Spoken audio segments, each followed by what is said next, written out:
Hello student, ये second part है Maratha empire का। हमने प्रीवियस क्लास में बाजीराव फर्स्ट तक देख चुके थे। इसके बाद नेक्स्ट रूलर जो आते हैं, नेक्स्ट जो पेशवा आते हैं वो बालाजी बाजीराव होते हैं, जो इम्पोर्टेंट पेशवा हैं। इनको नाना साहेब के नाम से भी जानते हैं। और हम इनके टाइम पे सबसे इम्पोर्टेंट जो बैटल होता है, थर्ड बैटल ऑफ पानीपत को देखेंगे। क्लियर?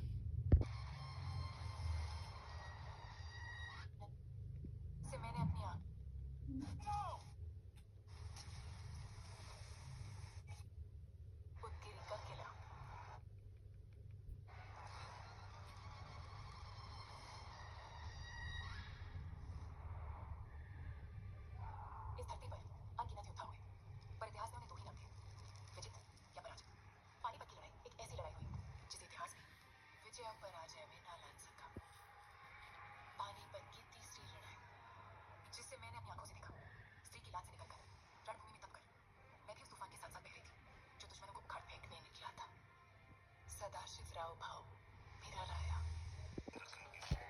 मुझे केवल यही शर्त स्वीकार है, मुनासिब हम दोबारा हिंदुस्तान में कदम नहीं रखेंगे। मुझे केवल यही शर्त स्वीकार है, मुनासिब बात कर बच्चे, नहीं तो मेरी मुहिम बेईमानी हो जाएगी। और मेरी मुहिम बेईमानी ये सदाशिव राय है और वो है अहमद शाह अब्दाली।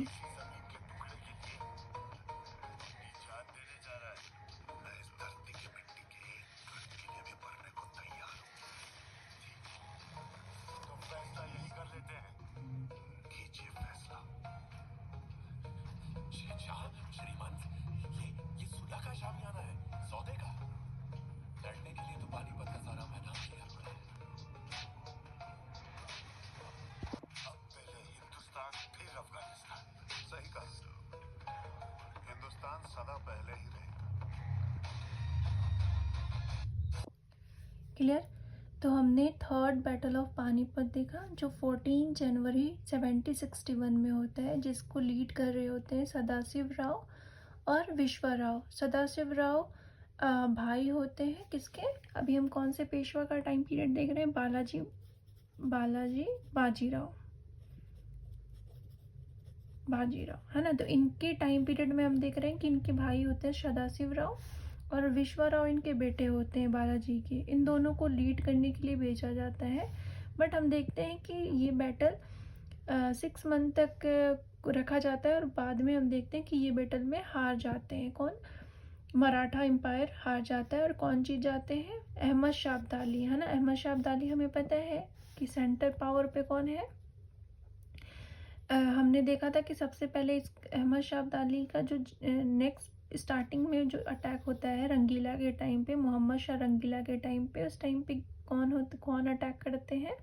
तो वो अटैक करते हैं नादिर शाह, जो कोहिनूर तख्त तौज जो लेके चले जाते हैं। उसके बाद जो नेक्स्ट आते हैं जनरल अहमद शाह अब्दाली, वो कम से कम 8 बार इंडिया में अटैक करेंगे।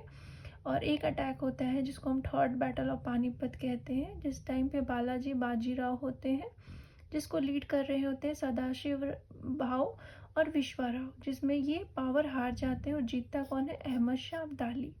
क्लियर है? उसके बाद हम देखते हैं कि माधव राव, जो नेक्स्ट पेशवा बनेंगे वो माधव राव, नारायण राव, है ना, ये बनते हैं। बट उसके बाद हम देखेंगे कि कैसे जब ब्रिटिश वर्सेस मराठा होगा तो कहीं ना कहीं मराठा ज़्यादा पावरफुल हो जाएगा और जो मराठा एम्पायर है वो पूरी तरह से डिक्लाइन हो जाएगी और ब्रिटिश की जो पावर है, ब्रिटिशर की जो पावर है वो स्ट्रांग हो जाएगी। ठीक है, तो हम देखेंगे Anglo Maratha war, 3 Anglo Maratha war होगा, है ना। उसको हम नेक्स्ट क्लास में देखेंगे। आज आपको यहीं तक होमवर्क करके आना है और लेटर मुगल्स के ऊपर प्रॉपर करके आना है। क्लियर? चलो, अब यहाँ तक कोई डाउट होगा तो मुझे बताना। ठीक है, अल्लाह हाफिज़।